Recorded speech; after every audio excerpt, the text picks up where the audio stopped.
real. Ao escolher entre as raças humano, elfo, fera, dragonir, pixie, anão ou lorde, os players poderão se juntar aos amigos numa aventura onde pode derrotar poderosas criaturas, acumular fortuna sem fim através do comércio, ou se tornar um ferreiro e criar armas lendárias. Seja o que for, tudo que você imaginar estará ao alcance de New Gate, um MMORPG disponível no mundo todo. Porém, apesar da promessa tentadora, certo dia o The New Gate se tornou um jogo literalmente mortal, e desde então não é possível sair do jogo, e morrer lá dentro era de verdade no mundo real. Shin, o jogador mais poderoso desse RPG, conseguia garantir sua sobrevivência através da sua vasta habilidade, na esperança de um dia dar um fim nesse game macabro. Acompanhado pelo seu grupo de mais 3 jogadores, Shin explora os 4 cantos desse mundo virtual e enfrenta chefões cada vez mais perigosos e dispostos a acabar com a vida dos humanos presos nesse lugar. Em um desses dias de aventura, Shin se deparou com Origem, o guardião do portão, e mesmo depois de cortar as asas do monstro, ele se recuperou completamente, se concentrando em não permitir essa regeneração.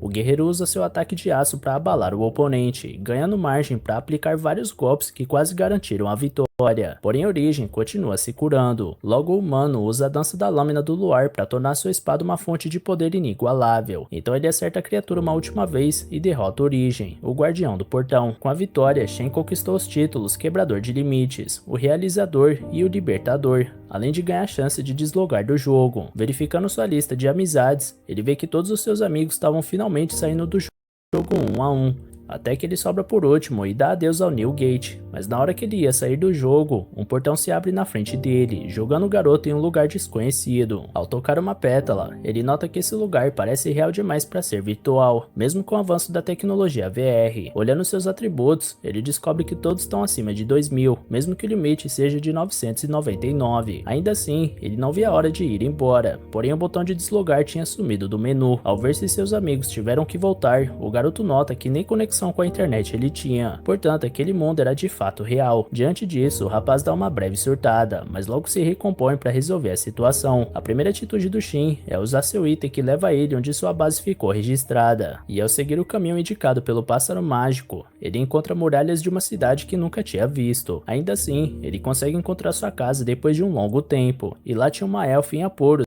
porque alguns capangas estavam atrás da mestra dela. Para arrancar informações, eles levam a elfa embora, porém um porco selvagem gigante surge do meio da floresta e coloca os homens para correr. Quando a fera ia acabar com a elfa, Shin destrói a criatura e nota com isso que ele é capaz de ajustar o poder das magias que quer usar, e aparentemente o peso do ataque físico volta para ele. Mais tarde, a elfa agradece por ter sido salva e se apresenta como Tierra Lucien. Sua mestra, a quem aqueles homens estavam atrás, se chama Shkeni Raizar e é subgerente do Santuário da Lua. Logo, Shin se lembra dessa elfa com cabelo prateado até a cintura, porque é uma das componentes do seu antigo grupo. Após refletir que o Santuário da Lua está presente nesse mundo, Shin pergunta onde Shni poderia estar, porém a serva não está disposta a revelar a localização da mestra, uma vez que mal conhece o homem que está diante dela. Porém, como é responsável por cuidar da loja e entregar recados para a mestra, Tierra permite que Shin entregue um desses recados para Shni, e cada um deles custa 1000 jules. No entanto, o rapaz não faz ideia de que dinheiro é esse, e ele só possui jaws em mãos. Tierra questiona se ele tirou isso de alguma caixa de itens, porque apenas poucas pessoas da realeza e anciões são capazes de usar esse tipo de caixa. Além do mais, moedas jaws têm o poder de invocar feitiços, fazendo elas valerem cerca de 100 milhões de jules. Ironicamente, Shin lembra que dentro do jogo um jaw é tipo ter um centavo. Curiosa, Tierra pergunta quem é o rapaz e ele responde ser apenas um aventureiro, e que segundo as configurações dizem, sua raça é humano superior. Tierra responde que os humanos superiores foram extintos, restando apenas os comuns. Segundo ela ficou sabendo, apenas 6 humanos superiores existiram, e eles estão desaparecidos desde o dia do declínio da glória, há 500 anos atrás, um evento histórico que causou o desaparecimento em massa de inúmeros seres. Nessa hora, Shin se lembra que depois de derrotar a Origem, os nomes da sua lista de jogadores iam sumindo, e se o número daquela escala tiver sumido, então esse é um grande incidente. Ligando os pontos, o guerreiro descobre que esse mundo é aquele mundo após passar 500 anos. Depois disso, Shin oferece uma moeda jaws para a garota como sinal de amizade, e a elfa admira o design maravilhoso dessa moeda que tanto queria, enquanto Shin acaba analisando o design maravilhoso de outras coisas que interessam a ele. Então ele comenta que uma moeda dessa pode ser útil para a elfa, já que essa raça usa bastante magia. Tierra descobre que sua mestra mudou sua aparência com magia ilusória, porque elfos de cabelo preto são símbolos de má sorte. Essa cor de cabelo é famosa por atrair tragédias, como os homens que atacaram ela momentos atrás. Por causa desse azar, Tiera foi expulsa da sua aldeia, até que Shinji resgatou ela. Então, a mestra colocou uma barreira mística em volta dessa loja, fazendo Tiera viver em segurança pelos últimos 100 anos. Ao perguntar para ela sobre isso, Shin descobre que antes da maldição, o cabelo da garota era prata. Portanto, ele lembra que já ouviu falar de um feitiço chamado Presente Amaldiçoado. Para sorte da elfa, Shin possui a habilidade de purificar. Porém, mesmo que o feitiço tenha dado certo, nada mudou na aparência da garota, a não ser uma mecha de cabelo prateado. Diante disso, Tiera fica extremamente feliz porque ela amou ver seu cabelo original depois de 100 anos. Em seguida, Shin chama a elfa para atravessar a barreira mística e promete eliminar qualquer ameaça que venha a surgir. Assim, ela finalmente consegue ultrapassar aquele limite e caminhar livremente floresta dentro, até que ela alcança a linda vista de um campo e chora diante da imensidão do céu. De volta ao Santuário da Lua, Shin anuncia que vai visitar a próxima cidade em busca dos seus companheiros perdidos, uma vez que a cidade vizinha é o reino de Beirelite. Tiera entrega uma carta de recomendação que vai fazer Shin passar direto pela fila de inspeção que tem por lá. Antes da partida do humano superior, a elfa promete avisar quando a Shin voltar,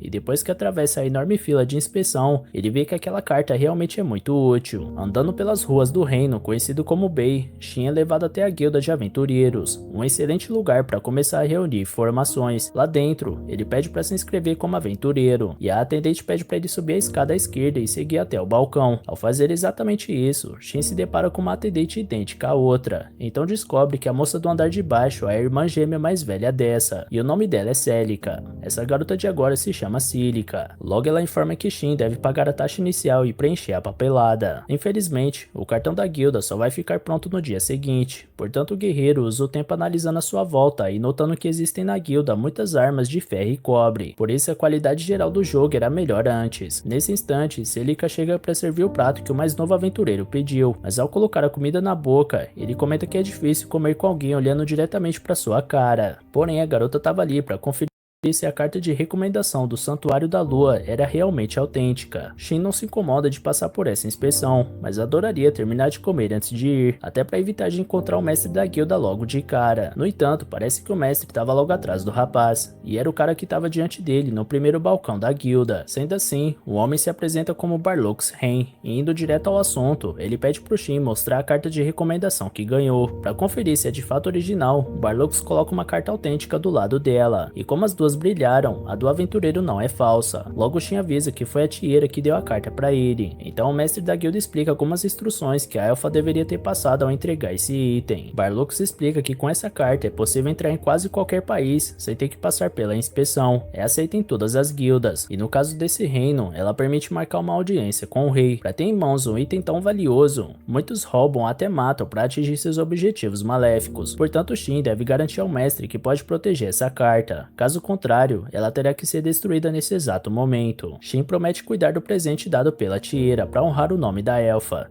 Dito isso, Barlux Ren se levanta para cumprimentar o jovem e afirma ter grandes expectativas nele, mas antes de ir embora, Shin precisa ter suas habilidades testadas ali mesmo. No fim do dia, o guerreiro está exausto por causa de tanta correria, então ele planeja aumentar seu rank assim que receber o cartão da guilda. No dia seguinte, ele acorda exatamente de onde estava, por isso percebe que realmente não estava num pesadelo. Retornando para a guilda, Shin agradece Celica pela indicação de pousada, e a garota repara nas roupas novas do garoto. Ele diz que com elas fica mais livre para se mover, porém ele sabe que um aventureiro de nível inferior não deve andar com aquele equipamento chamativo de antes. Então a atendente entrega o cartão para o aventureiro e avisa que existem 9 ranks de aventureiro, SS, S e de A até G. Conclui trabalhos dá pontos para subir de rank, e os aventureiros podem aceitar trabalhos até 2 ranks superiores ao dele. Logo Shin diz que vai fazer uma missão de colher gramas Hilks, um famoso ingrediente de poção, por isso se despede e vai embora. Conforme o garoto se afastava, Celica observa que ele não parece muito imponente, mesmo que o Barlux tenha reconhecido ele por sua habilidade. Algum tempo depois, Shin já está há 3 horas procurando pela grama Hilk, até que identifica um monstro se movendo de forma estranha no radar. Em busca do monstro, Shin avista um Skullface Jack, um monstro de nível 359. Ao ver uma carruagem destruída por perto, o aventureiro nota que a movimentação estranha da criatura era porque ela estava lutando.